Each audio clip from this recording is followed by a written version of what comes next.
Well, hey, welcome back to 316, a Bible study of Bridgeway Church out of Tampa, Florida. My name is Joel Eason. I serve as the senior pastor at Bridgeway, and on behalf of our church, welcome. It's an honor to connect with you. Now, possibly this is the first time you're coming across this page or this set of studies, and you might ask yourself, why do you call it 316? Well, we're anchored to this particular passage in 2 Timothy chapter 3 that reminds us that all scripture, it's God-breathed, it's useful.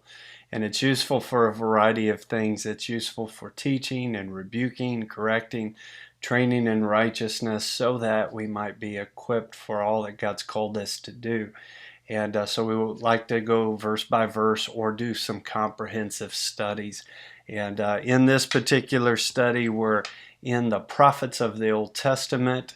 Earlier in the year, we did a summary of all the major prophets, starting from Samuel to Elijah and Elisha, and then getting into the writing prophets that we would know about is Isaiah, Jeremiah, Ezekiel, and then into Daniel. And in this one, we're going through the minor prophets. There's 12 minor prophets that contribute to the scriptures, and tonight we find ourselves in the book of Zephaniah. So we're going to go ahead and hop over there. We're looking at Zephaniah, and as we get into this study, I think it's a good time for us to revisit a concept that we've kind of leaned in or highlighted at different points in the study. But I haven't done so in quite some time. It was more touched on in our major prophet evaluation. And so I want to kind of lean into something, and that is that when you deal with the prophets, you have what are called pre-exile prophets. You have prophets that were in the midst of exile, and then you have post-exile prophets. And hopefully some of that will make sense in a moment if you're new with us. If we were to look at a category or a number, when you're looking at prophets that prophesied before the Babylonian exile or before the Assyrian exile, or the Assyrian captivity, I should say, then that would be in pre-exile. So you have the Assyrian captivity, you'll see this in a moment. You have the Babylonian captivity. With the Assyrian, there was not a deportation by large numbers to one location. So often the concept of exiles going all the way to Judah and Jerusalem in 586, following what is called the Babylonian captivity. Now, there are three prophets that will prophesy after they have returned back to Jerusalem, and that would be Haggai, Zechariah, and Malachi. You also have the contributions of Nehemiah and Ezra in that window of time, but we'll deal with those three in the last three of our study. Now, one of the things that, before we jump into Zephaniah, is I want to kind of give you maybe some historical refresher where you could take all of the prophets that you see there, pre-exile, in the midst of exile, post-exile, and you can kind of put them into two different categories. One category would be if we were to categorize all the prophets according to the time or the era that they were prophesying, or secondly, who were the northern prophets and who were the southern prophets. And so I'm going to show you both of those because I think it helps us with our study of Zephaniah. So if we were to look at just the breakdown by era, and I'm going to show you three different images in just a moment connected to this one that you see being the first, we would say that the kingdom of Israel is divided somewhere in that range of 930 to 920. You'll find different scholars that will come up with different exact dates. I'm just giving you a broad range. But you would have had the united Israel under King Saul, under King David, under King Solomon. But then the son of Solomon, Rehoboam, ends up splitting the kingdom because of this resistance from Jeroboam. And the 10 tribes that were up north, that would be your Samaria, from the region of Shechem and up, that would be northern Israel. And then you had southern Judah, which would be 2 tribes, and that was first led by Rehoboam. Now, you're going to see some breakdown here in just a moment to where these prophets prophesied in range of time. The persecuting nations to both parties, to both Israel and to Judah, would have been the Arameans, which would be present-day Syria, up into present-day Turkey, and even further towards Afghanistan and down into Iraq and even beyond that. But the Arameans, I should say, I'm giving more territory to the Assyrians. The Arameans is where Syria was. You'd have the Egyptians in the south, but then the Assyrians covered that large territory. The Assyrians were in that up to Turkey, over to Iraq. They covered a very vast geography of space. And then you'd have the Babylonians who conquered the Assyrians and basically ruled an even further extended kingdom than the Assyrians had. Now, let's look at the prophets, because if we were to go in 900 to 800 BC, that's when you would have Elijah and Elisha, and they were up in that northern section. Once again, as the prophets, when you study prophets, you're studying kings.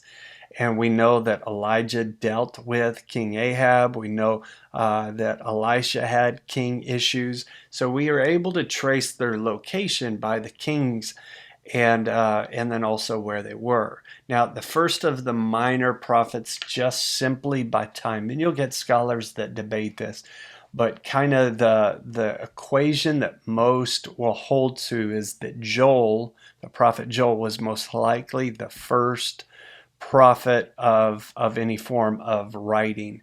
And he was prophesying out of the south. That would be Judah. Now, when you see Obadiah in red with a couple of asterisks beside it, the reason to that, and you can watch back on our study of Obadiah, there's dispute on when Obadiah prophesied, because he does not identify a king. So there's no timestamp. And it's held that he is either prophesying very early with northern Israel, or that he is prophesying following the Babylonian captivity. My opinion, and that's all it is an opinion, is that this is probably when he was. And you'll have to go back and listen to the study of Obadiah. I think he was earlier than the Babylonian captivity. And then you would get into 800 to 700 BC, and you would have the era of Amos and Jonah and Hosea, all prophesying to the northern section, Israel.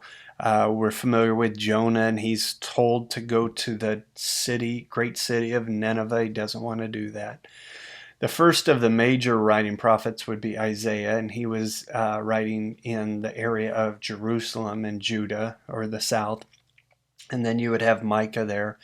Now, the reason I have Nahum with asterisks is it's difficult to sort out whether Nahum was on the front side of the Assyrian captivity or just behind the Assyrian captivity. So you'll see that in just a second. But he's in that bottom portion of 700, either just slightly north of the Assyrian captivity or slightly under. And this is the captivity in which the Assyrian Empire dismantles, destroys, and basically eliminates the northern nation as any form of a nation. They just were a people group, but with no government, no walls, no military, and would pay taxes to Assyria. Now, following that period, you will get no more prophets that are to northern Israel, because northern Israel is not there anymore. The land certainly is, but the nation itself is not. So that takes us then to 700s, and that's where you see Nahum again. You know, it could be on the high side of 700.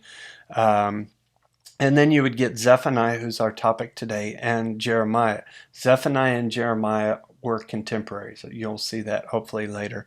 But they were contemporaries in the southern area. Habakkuk is in that as well. And then you'd go down to 600 to 500 BC, and that's where some will put Obadiah down there, that he was prophesying to Judah in the south. I don't think that's accurate, my opinion only. I think he was in the north. But you would have 586, the Babylonian captivity. the finalization. There was a first exile. So you see Daniel. Daniel was in the first exile, the first group of people taken from Jerusalem towards Babylon. And then Ezekiel was in the second wave. Now, Ezekiel writes probably categorically on time before Daniel, but he would have been taken in the second category. So he was in Jerusalem as well. And then you get the post-exile prophets of Haggai, Zechariah, Malachi, and we'll be dealing with them later. So that's if you were categorizing them by era. Now, show it to you quick if you're categorizing them by location. Prophets to the north would be your Elijah, Elisha, Amos, Jonah, Hosea. Obadiah, in my opinion, was in there. But remember, Obadiah is not prophesying to Judah or to northern Israel. He was prophesying against Edom and against their complicity to destruction that was coming. And then you get to the prophets in the south, and that would be Judah, and you can see the list. And once again, with Nahum, we remember he's not prophesying to Israel, to Judah. Maybe there was, some carryover. And once again, I include Israel because we don't know where he is in full equation of just before the Assyrian captivity or just behind. But he is prophesying the doom of Nineveh, which I think Jonah would have been greatly pleased by. So anyway, but we're going to leave that for past studies. So that gives you just a context of the prophets, maybe in either by era or by location. Now, we're in Zephaniah. Zephaniah is 3 chapters, pretty simple, but hard. And he starts off with the day of the Lord is coming against Judah, southern region. He's going to give an introduction. He's going to talk about wrath that's coming, that it is inevitable, it is coming. And once again, contemporary of Jeremiah. And then in chapter 2, the judgment will go to the nations that have harmed and been antagonistic to God's people. He'll talk about Philistia. He'll talk about Moab and Ammon, about Cush, which is in Africa, and then Assyria. And then chapter 3, he's going to talk about redemption, a remnant, and God's blessing. And we'll explore a number of those. So looking at Zephaniah, we're going to jump into chapter 1, and I'm going to tell you straight out of the gate. Verse 1, man, we could spend a lot of time on verse 1 because there is so much context here. So, Zephaniah chapter 1, verse 1, the word of the Lord that came to Zephaniah, son of Cushai, the son of Gedaliah, the son of Amariah, the son of Hezekiah. So we'll keep that in mind. During the reign of Josiah, son of Ammon, king of Judah. Now, I've contended for a long time that when you have names, the writers are giving you those names in order to give you context. They're time stamping it. They're letting you know exactly when and where these things were occurring. And so we have first and foremost the name Zephaniah, and the name Zephaniah was a name that meant the word kind of originates from a term to mean concealed or kind of cipher, like a code. A lot of theologians will define it as hidden by God or protected by God. It's as though Zephaniah was tucked away by the Lord. Now just keep that in mind as we kind of explore some history that's defined here as to God protecting him, hiding him from wickedness. So when you look at these names, Cushai, not much to connect there. Gedaliah, that is a common name, kind of like James and John and Paul. That's kind of a common name. And Amariah, same kind of thing, kind of a common name. The writer's getting to Zephaniah and Hezekiah. Hezekiah was one of the good kings of Judah. When you had northern Israel, you had about 20 kings. None of them did well before the Lord. The continual statement was they were wicked before the Lord. Hezekiah was a good king, a righteous king. Maybe not perfect in all regards, but he is noted for trying to do the right thing before the Lord. Now, File that away. Then you have the reign of Josiah, which is listed, and then it's backtracking through son of Ammon, but also there's a name that's not listed, and it's the dad of Ammon. Ammon's father was Manasseh. File that away because you'll see it in a second. Manasseh. Now let me show you something, and I'll come back to verse 1 so that you can see it again in its written form. When you look at the genealogy, Hezekiah has a son, Amariah, who would go on to have this son, Gedaliah, and then Cushai, and then to Zephaniah. So he is this great-great-grandson of Hezekiah, Zephaniah is. But then you look on Manasseh, and we read about this from 2 Kings, which I'll show you in a moment. Manasseh was the son of Hezekiah. So while Hezekiah is a good king and has a good line, he also has a son that became highly wicked. Hezekiah has a son that became highly wicked, and he became the king. Manasseh was a very, very wicked man. He was a wicked man that involved human sacrifice, and not just human sacrifice, but child sacrifice. So I don't have any image to show you, but if you were to take Israel, and I'm just going to kind of do this as if you were in the room with me, and you were to say, this is Jerusalem, and I'm doing an aerial view of Jerusalem. And if I were to make this direction, this northern direction, actually it would be, it would be that northern direction. You would have what is called Mount of Olives. So Mount of Olives would be here. To the west, where you would have Western Wall, you would have the city of David. If you were to go further west, and I know this looks backwards to you, but so I'm just doing it according to me. If you were to continue west from the city of David, you would end up in what's called the Valley of Hinnom, the Hinnom Valley. You read about this in the New Testament. The Hinnom Valley was a location that was a place that Manasseh set up for sacrifice to the god of Molech, Molech. And it was a place of burning. It was a place of weeping. It was a place of gnashing teeth. It was a place of death that had constant stench to it.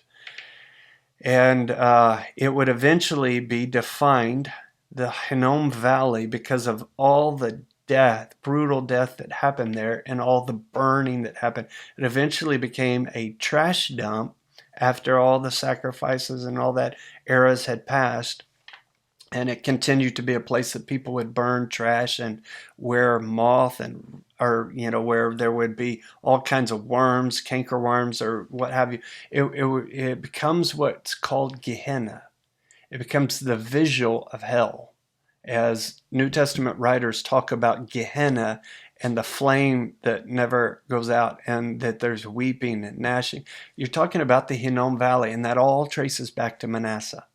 So, and then Manasseh, who was wicked, his son Ammon also is wicked. And then Ammon's son Josiah becomes a good king, turns the tables, becomes a righteous king. So let me show you a passage. So 2 Kings chapter 21, and you can read, I've just thinned this down. Manasseh, this is following Hezekiah's death, Manasseh rested with his fathers, and Ammon, his son, succeeded him as king. And he, or Ammon, was buried in his grave, and Josiah, his son, succeeded him as king. So when you look at this, Zephaniah has family roots to Hezekiah. He also has a family line to Manasseh, Ammon, and Josiah. And if we had lots of time, I would recall your memory to the study of Jeremiah, Zephaniah, Jeremiah contemporaries, because we explored Josiah and Josiah's sons that led partly to the Babylonian captivity, not just the first exile with Daniel, but to the second. So if you haven't watched the Jeremiah one, do so, and you'll come across Josiah's sons, all connected to Zephaniah. Now let me show you the verse again. The word of the Lord that came to Zephaniah, son of Cushai, son of Gedaliah, the son of Amariah, and the son of Hezekiah, family. During the reign of Josiah, son of Ammon, king of Judah. Family. So, now let me show you one more thing about Josiah's reign. Josiah's reign was around 640 to 609 BC. And we read this about Josiah, very famous part of King Josiah. In the 18th year of Josiah's reign, to purify the land and the temple from his dad and from his granddad, he sent this guy, Shaphan, to repair the temple of the Lord his God. And this is where they find the famous story. They find the book of the law that had been lost. They begin to read the word of the law and begin to constitute. People go as the king goes. And as Josiah turned himself entirely to the law of God, the people turned to the law of God. But with our study of Jeremiah, you find out that his sons did not follow in the way of their father. Now, coming back to Josiah, because this all connects to Zephaniah, we know that there was a battle with Nahum. We read about it from the prophet Nahum, the battle of Nineveh in 612 BC, where the Babylonians destroyed the Assyrians. Well, in Zephaniah chapter 2, it says, he will stretch out his hand against the north and destroy Assyria, leaving Nineveh utterly desolate and dry as the desert. Now, we know that happened in 612 BC, so we know, once again, from Zephaniah chapter 1, verse 1, that the book of Zephaniah is likely happening around 625 to 615 BC. So that's context just out of first verse. Now, from that, we're going to pick up our pace and go through the writing a little quicker than that. So he's going to prophesy with Judah, or against Judah, and he says, I'll stretch out my hand against Judah and against all who live in Jerusalem. I'll cut off from this place every remnant of Baal, the names of the pagan and the idolatrous priests. Now, remember, with looking at where the people had come from, Manasseh to Ammon. Now, Josiah was leading a good thing, but the people were still continuing in some regards, and we know from Josiah's sons that they are going to they're going to be wicked. They're not going to follow in the ways of their father, and so something about that equation, God is giving warning that judgment's going to come. And he's going to, and you can see the idolatry. We've talked about this repeatedly with a study of the prophets. You'll find that prophets had three primary things that were a problem. As the kings allowed idolatry, it led to injustice to the people, and it led into immorality and how they carried themselves and how they disregarded the law of God. We find this all throughout the prophets. We find it all throughout the era of the kings.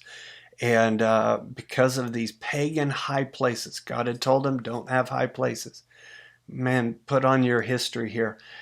Once again, if we go to the separation of Israel, and you have northern and you have southern, you had the temple in Jerusalem. One of the things back with, I'm gonna come all the way back and try and find my way back here.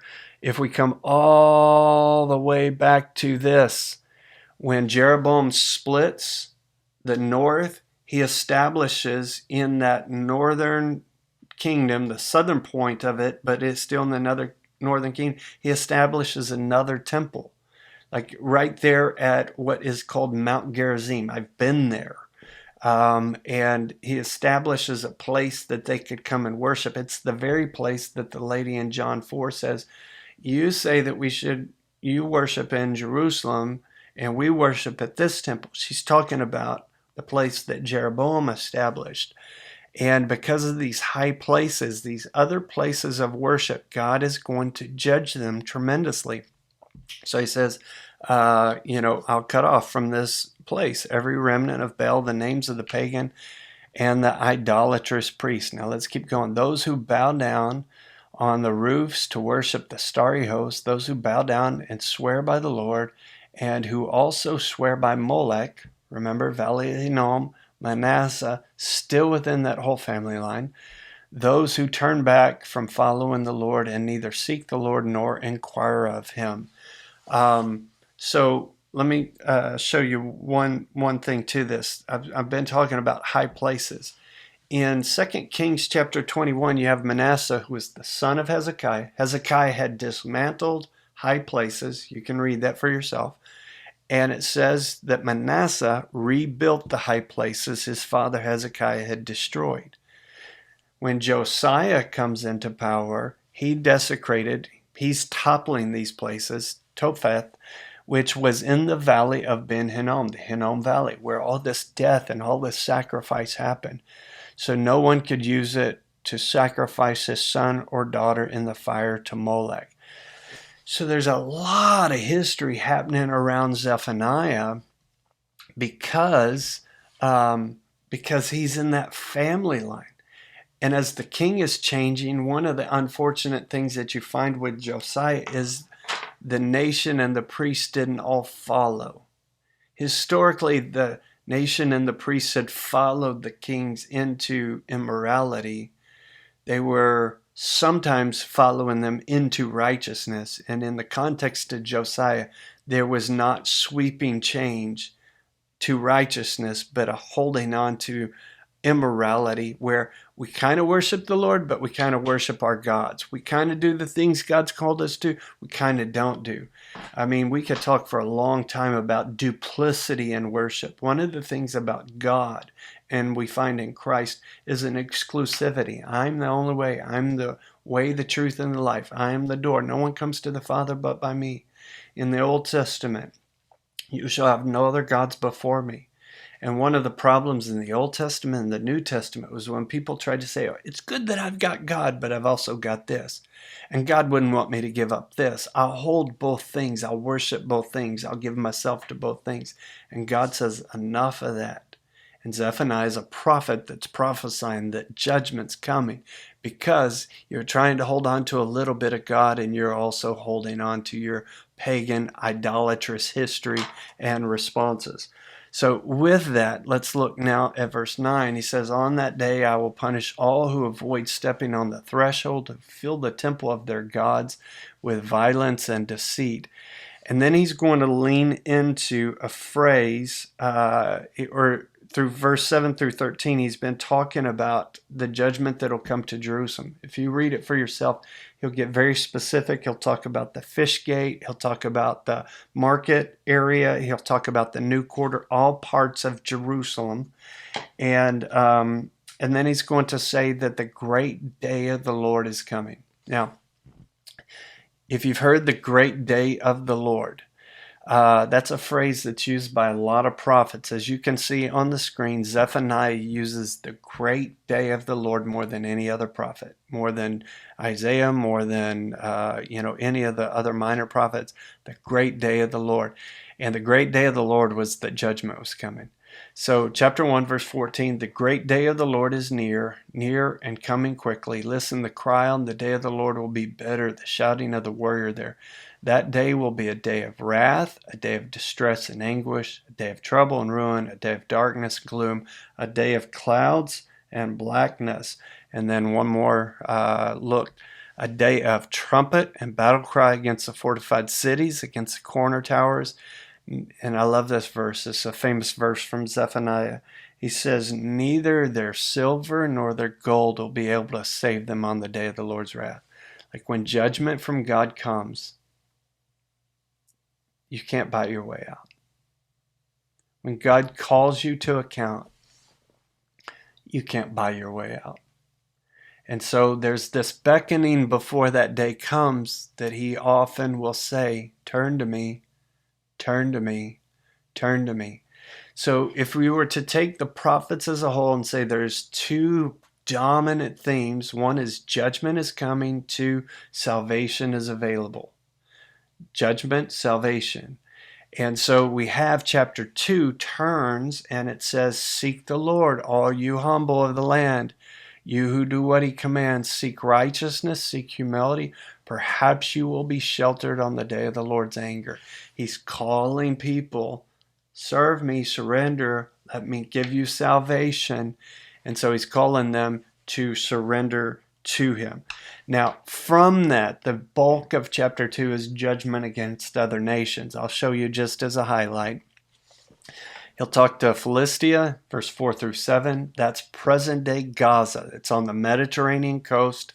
You'll read about Ashkelon in those verses. You'll hear about Ashkelon in the present war between Israel and Gaza and Hamas right now. That is the exact area he's talking about. In Moab and Ammon, that's present-day Jordan, so that's on the east side of Israel, along the Jordan Valley where the Jordan River is.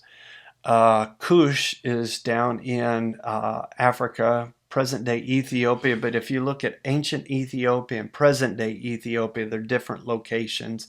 That's a separate conversation for a different day, but this is still coming out of the African area.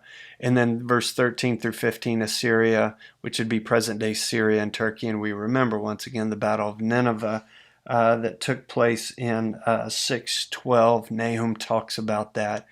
And so from that, then you go into chapter 3. And chapter 3 has a context of literal fulfillment and future fulfillment. So scholars have wrestled with what we're going to see in chapter 3 about how much of this was fulfilled within their day and how much of it still awaits messianic fulfillment, being the Messiah, Jesus and his second coming. So there are a lot of times that prophets would prophesy something and it had an immediate fulfillment, but it also had a messianic Messiah fulfillment at an awaited time. And Zephaniah certainly carries some of that. So I'm just going to show you a few snapshots. Therefore, wait for me, declares the Lord, for the day I will stand up to testify. I've decided to assemble the nations, to gather the kingdoms, to pour out my wrath on them, all my fierce anger. The whole world will be consumed by the fire of my jealous anger. So scholars have wrestled with that. Was that literal following Babylonian captivity? Is that to be fulfilled? And then the remnant that he's going to talk about, is that just people coming back following the exile? Is that something that we're still awaiting? I personally think that it has its grandest fulfillment by Messiah, the second coming. And we'll keep going and see some of that, I think. Never again will you be haughty on my holy hill, which wasn't true if it's only literal immediate fulfillment following Babylonian captivity, because Israel has struggled a variety of times. The people of God have struggled in this. But I will leave within you the meek and the humble who trust in the name of the Lord. The remnant of Israel will do no wrong. They'll speak no lies, nor will deceit be found in their mouths. They'll eat and lie down, and no one will make them afraid. That would be the depiction that never will they have fear again. In the millennial reign of Christ, that would be absolutely true. In the history of Israel, that could be debated as to whether or not they have ever faced fear again as a people group in their land. But it goes on to say, and it's headed to a very famous verse, sing, O daughter of Zion, shout aloud, O Israel, be glad and rejoice with all your heart, O daughter of Jerusalem. The Lord has taken away your punishment. He has turned back your enemy. The Lord, the King of Israel, is with you. Never again will you fear any harm. Once again, this was him saying judgment's coming, chapter 1. And we know that there's Babylonian captivity, 586, that happened in a couple waves. And then there was an exile, a returning. That's where we get Haggai, Zechariah, Malachi. It's where we get Ezra, where we get Nehemiah. And we know they struggled. They struggled tremendously. So we think that this has also messianic fulfillment. Not only that a remnant would return, but there's also messianic fulfillment for the day that awaits the coming of the Lord. And he says, the Lord your God is with you. He is mighty to save. Famous verse. He will take great delight in you. He will quiet you with his love. He will rejoice over you with singing. I love the visual of that. Not in its poetic nature, but just in that it shows the great affection that God has for his people.